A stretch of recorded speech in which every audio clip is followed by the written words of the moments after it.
After the man greeted his daughter, a bizarre scene unfolded. The daughter was about to open the door and come out, but despite only a wall separating the corridor, she didn't appear. Sensing something was amiss, he quickly opened the door to check, only to find his daughter's clothes lying on the floor. Meanwhile, the daughter had arrived at a mysterious corridor. At the end of this corridor, a woman was lying motionless in a bathtub. As she was about to greet the woman, the figure in the bathtub suddenly moved, instantly causing the girl to scream in terror. James, outside the door, heard his daughter's voice. He frantically tried to kick open the door, but the next second, he found himself back in the living room on the first floor, with the chair that had blocked the door earlier lying on the ground. Finally, he found his missing daughter on the stairs. Fortunately, the daughter was only frightened and unharmed. After the bizarre incident, James no longer dared to let his daughter out of his sight. He hurriedly took out his phone to call his wife, but no one answered on the other end. He then called the store he visited yesterday, hoping to borrow a car from the owner to leave this place. However, the owner told James that he could never leave that villa. As James was trying to make sense of the situation, the store owner told him a story about the villa. Initially, the villa's location was a church, used to collect sinful souls. Later, due to disuse,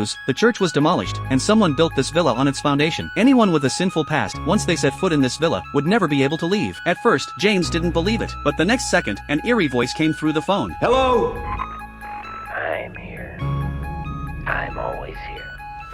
James no longer hesitated. After dressing himself and his daughter in warm clothes, he hurriedly led her away from this bizarre place. However, before they could get far, a strange figure appeared in the villa behind them, frightening him into quickly picking up his daughter and fleeing from this terrifying place. Without a car, they could only walk towards the town at the foot of the mountain in the dark night. They didn't know how long they had been walking when they finally saw lights ahead, but the next second, James suddenly saw a horrifying scene. The villa had reappeared before their eyes. James instantly realized that the villa had no intention of letting them leave, but by now, they had no choice. If they stayed outside, they would soon freeze to death in the cold. So, after reassuring his daughter, they mustered their courage and returned to the villa. However, just as the two had lain down to rest, a flash of white light suddenly appeared. James immediately sensed that someone was taking pictures of them. At this moment, a memory suddenly surfaced. Just the night before, he had seen that eerie photo in the basement. It turned out to have been taken during this time period. Recalling the scene of his daughter drowning in his dream, James quickly got up to investigate, wanting to find the person secretly photographing them. But as soon as he walked out of the bedroom, the room behind him suddenly closed. Then, he found himself back in that mysterious space. As he searched for an exit, a bathtub filled with water suddenly appeared in the living room. The next second, a monster suddenly grabbed James' neck from behind.